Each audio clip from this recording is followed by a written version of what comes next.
I haven't dated in a while. My last relationship was 3 years ago. It ended after my fiancé announced that he wasn't happy with me anymore. It's one thing if we were having problems. We weren't. We never argued, we shared similar values, and we connected emotionally. We made each other happy, at least that's what I thought. What made this breakup so traumatic was the fact that Greg woke me up at 2 o'clock in the morning and said, "I can't do this anymore. I can't be with you for another minute." He proceeded to gather all his things and leave. Who does that? What kind of person destroys another person's life like that? I haven't dated anyone since, but it's not like I haven't tried. I tried online dating a few times. On my first attempt, the guy I met turned out to be a scammer. He claimed to be a high-ranking military officer stationed overseas. All was going well until he started asking me for money to pay for an operation he needed due to an injury he got on a covert military operation. Why wouldn't the armed forces pay for that if he really was in the military? Why would he need money from me? I immediately blocked him after that. On my second try at internet dating, I got catfished. The guy I met in person was at least 20 years older than his profile. When we met at Starbucks, I completely ignored him. When the barista called my name for my order, I left. When he asked why I was leaving, I told him, "I'm leaving because you aren't the person I thought you were. From your profile, I thought I was meeting someone 20 years younger, not a guy applying for Social Security." He replied, "I don't have any recent pictures." I rolled my eyes and made my way to the nearest exit. I've come to the conclusion that online dating isn't for me. I'd rather meet someone in real life, but I don't want to talk to someone at the supermarket. I hate talking to guys in a club, and the gym is my happy place.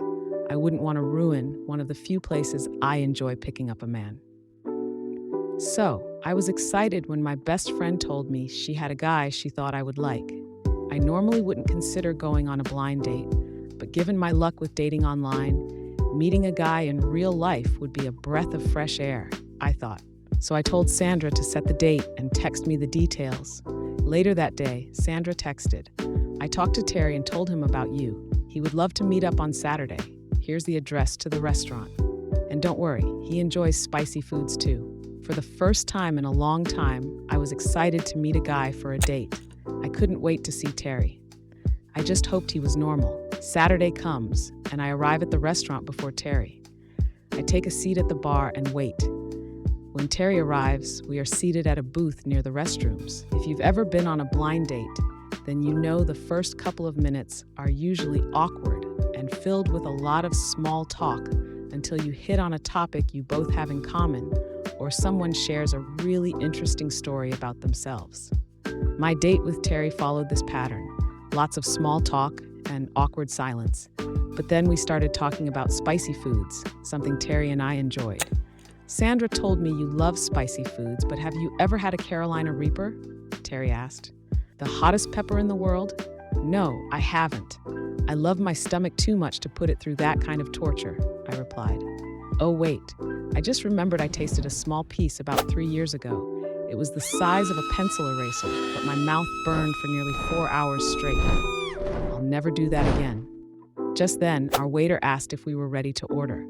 "Of course," I replied. I ordered hot wings while Terry ordered the spicy chili. When Terry placed his order, the waiter leaned toward Terry and asked, "Are you sure? The chili is the hottest thing on our menu, and most people can't handle the heat." Terry assured the waiter that he could handle it. Our waiter replied, "Okay, but before I can place your order, you must sign a waiver. The restaurant doesn't want to be held responsible for you if you are injured eating the chili." Before Terry signed the waiver, I asked Terry, "Are you sure you want to have the chili? Signing a waiver for a meal is a little extreme, don't you think?" But Terry didn't seem concerned. He just said, "Oh, the restaurant just makes you sign a waiver to scare people. That way, you don't finish the meal, and the restaurant gets to keep marketing the dish as the undefeated world's hottest chili." After Terry signed the waiver, the waiter placed our orders. About 20 minutes later, our waiter brings me my wings and Terry his chili bowl. Before taking a bite, Terry leaned forward to catch a whiff of his chili. The smell alone caused him to cough. Terry unwrapped the spoon from his napkin and began eating. After his first spoonful, Terry said, this is really good. I thought it would be hotter. I'm glad you're enjoying it, I said. But 3 spoonfuls later, I noticed Terry turning red. It started with his cheeks and quickly spread until his entire face was flustered. Terry had even slowed the pace with which he was eating. Jokingly, I asked, "Too hot for you?" With sweat beading from his forehead, Terry smiled and said, "No, I can handle it." As we continued talking and getting to know each other, it started to become apparent that the chili was much hotter than what Terry was making it to be. Terry struggled to follow our conversation and was drinking a lot of water. With only a few spoonfuls left in his dish, Terry and I began noticing a low growl coming from his belly. "Are you okay?" I asked. "I'm good," Terry replied, wincing in pain and sweating profusely. Just as Terry was about to take his final bite, he released a loud, sharp fart.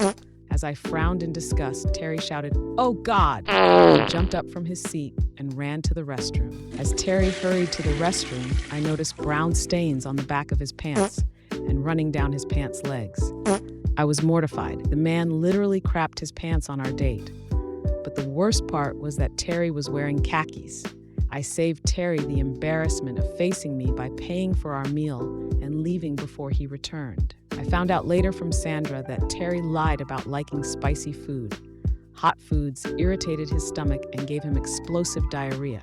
He ordered the spicy chili to impress me, but it backfired. I didn't speak to Terry again, not because he crapped his pants, but because he wasn't genuine. He didn't have to act like he liked spicy food to impress me. Why be something you're not? He should have been himself. That would have impressed me.